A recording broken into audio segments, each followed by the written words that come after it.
কি হতে পারে সেটা তো প্রত্যেকটা দলের সামগ্রিক সিদ্ধান্তের বিষয়। তবে আমি মনে করি যে প্রত্যেকটা দলে, আমাদের দলেও আমাদের যে রোডম্যাপ সেটা হচ্ছে দলের ভেতরে আমরা ইতিমধ্যে লক্ষ্য করবেন যে যারা রাজনৈতিক সচেতন আপনারা আছেন, এই আওয়ামী দুঃশাসনের মধ্যেও বিগত 2 থেকে 3 বছর আমাদের প্রত্যেকটা জেলা কমিটি আমরা কিন্তু ভোটের মাধ্যমে, নির্বাচনের মাধ্যমে নেতৃত্ব নির্বাচন করেছি। দলের ভিতরে যে রাজনৈতিক পরিবর্তন, গণতান্ত্রিক মাধ্যমে নেতৃত্ব নির্বাচনের যে সংস্কৃতি, সেটা কিন্তু আমাদের নেতা দেশনায়ক তারেক রহমান শুরু করে দিয়েছেন। আমি আপনাকে একটা উদাহরণ দিই। আমার নিজের জেলায় টাঙ্গাইলে বর্তমান যে জেলা বিএনপির কমিটি আছে, সেখানে 2300 ভোটার, 2333 জন ভোটার ভোট দিয়েছেন। সেখানে নিরপেক্ষ আইনজীবীদের মাধ্যমে একটা নির্বাচন কমিশন গঠন করেছেন আমাদের দেশনায়ক তারেক রহমান। তিনি স্কাইপিতে সেই সম্মেলনে উপস্থিত ছিলেন। ব্যালট পেপারের মাধ্যমে বুথ গঠন করে ভোটের মাধ্যমে 2300 মানুষের ভোটের মাধ্যমে কিন্তু আমরা একটা জেলার নেতা নির্বাচন করেছি। এটা আমাদের নেতা সেদিকে আমাদের দলকে নিয়ে গিয়েছেন যে রাজনৈতিক পরিবর্তন এই চাপের ভিতরে থেকেও, আওয়ামী দুঃশাসনের ভিতরে যেখানে একটু কথা বলতে দেয় না, সমাবেশ করতে দেয় না, মানববন্ধন করতে দেয় না, এর মধ্যেও কিন্তু সেই সংস্কৃতি আমরা আমাদের নেতার নির্দেশে তৈরি হচ্ছে। আমরা দলের ভিতরে সেই ধাপে ধাপে আমরা এগিয়ে যাচ্ছি।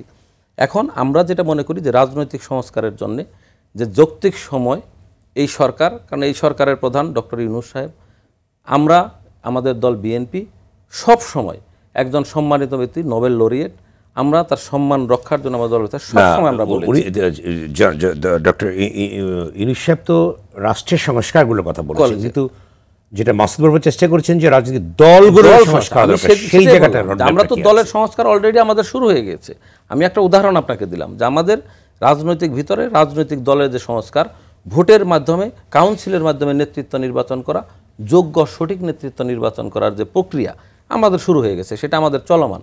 আমাদের দলের ভেতরে সেই প্রক্রিয়া আমরা দুঃশাসনের মধ্যেও চলমান রেখেছি, আমাদের নেতা দেশনায়ক তারেক রহমান চলমান রেখেছেন।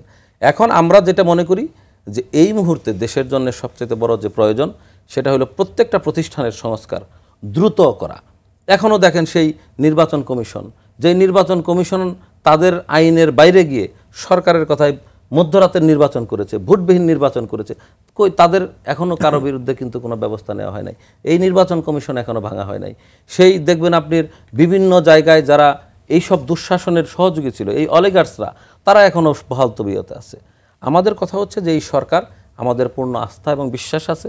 আমরা মনে করি যে এই সরকার খুব যৌক্তিক সময়ের মধ্যেই এই ধরনের সংস্কার এবং এই রাষ্ট্রকে, এই যে স্বৈরাচারী শেখ হাসিনাকে স্বৈরাচার বানানোর পেছনে যারা যারা ভূমিকা রেখেছে, যেই প্রতিষ্ঠানগুলো ভূমিকা রেখেছে, যেই ব্যক্তিগুলো ভূমিকা রেখেছে, যাদের কারণে দেশের এই যে আমাদের তরুণ ছাত্র, আমাদের সন্তানেরা, আমাদের ভাইরা, তাদের রক্তে আজকে রাজপথ রক্তাক্ত হলো, রক্ত বন্যা বয়ে গেল, কত মায়ের বুক খালি হলো, আমাদের দলের শত শত মানুষকে গুম করা হলো। এই যে ব্যক্তিরা কারা জড়িত, তাদের বিরুদ্ধে ব্যবস্থা নেওয়া শুরু হোক। এইভাবে যখন সংস্কারটা শুরু হবে, আমরা মনে করি যে সেই সংস্কারটা একটা যৌক্তিক সময়ে গিয়ে শেষ হবে।